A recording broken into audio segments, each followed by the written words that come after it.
Keluarga, rumah pertama seorang anak. Ada anak yang mengenal dunia lewat buku dan sekolah. Ada juga yang mengenalnya lewat meja makan, pelukan, dan suara dari rumah. Dan dari sanalah, cerita tentang dirinya sendiri mulai terbentuk. Bagi seorang anak, keluarga adalah rumah pertama, bukan hanya secara fisik, tapi secara emosional. Sebelum ia tahu bagaimana dunia bekerja, sebelum ia bisa menjelaskan apa yang ia rasakan, keluarga sudah lebih dulu menjadi tempat ia belajar tentang aman dan tidak aman. Di rumah, anak pertama kali memahami bahwa dunia tidak selalu lembut. Ada hari-hari ketika suara meninggi, ketika kesalahan terjadi, ketika air mata jatuh tanpa alasan yang jelas. Tapi di tempat yang tepat, anak juga belajar satu hal penting, bahwa meski dunia bisa melelahkan, selalu ada ruang untuk pulang. Keluarga adalah tempat anak menemukan makna kehadiran. Bukan lewat nasihat panjang,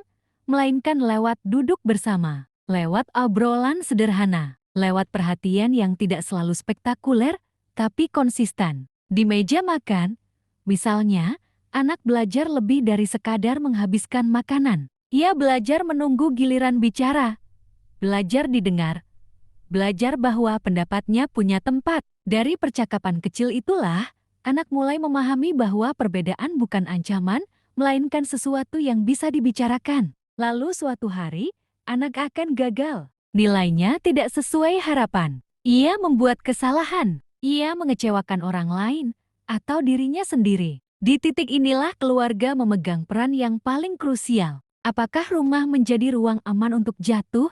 Atau justru tempat pertama yang membuatnya takut mencoba lagi? Bagi seorang anak, keluarga adalah tempat ia boleh salah tanpa kehilangan cinta. Tempat ia tahu bahwa nilainya sebagai manusia tidak ditentukan oleh prestasi semata, bahwa ia tetap berharga, bahkan saat tidak berhasil. Jika di rumah ia sering mendengar ejekan, ia tumbuh dengan suara batin yang keras. Jika di rumah ia mendapat penguatan, ia tumbuh dengan keberanian untuk mencoba. Keluarga bukan tentang sempurna, bukan tentang selalu bahagia, melainkan tentang hadir saat anak bingung, saat anak takut, saat anak belum tahu cara menjelaskan perasaannya. Dan keluarga juga tidak selalu ramai. Kadang hanya satu atau dua orang. Kadang sederhana, tanpa banyak kata. Namun bagi seorang anak, kehadiran yang konsisten memberi rasa tenang bahwa ia tidak sendirian menghadapi hidup. Bahwa ada seseorang yang akan duduk di sampingnya.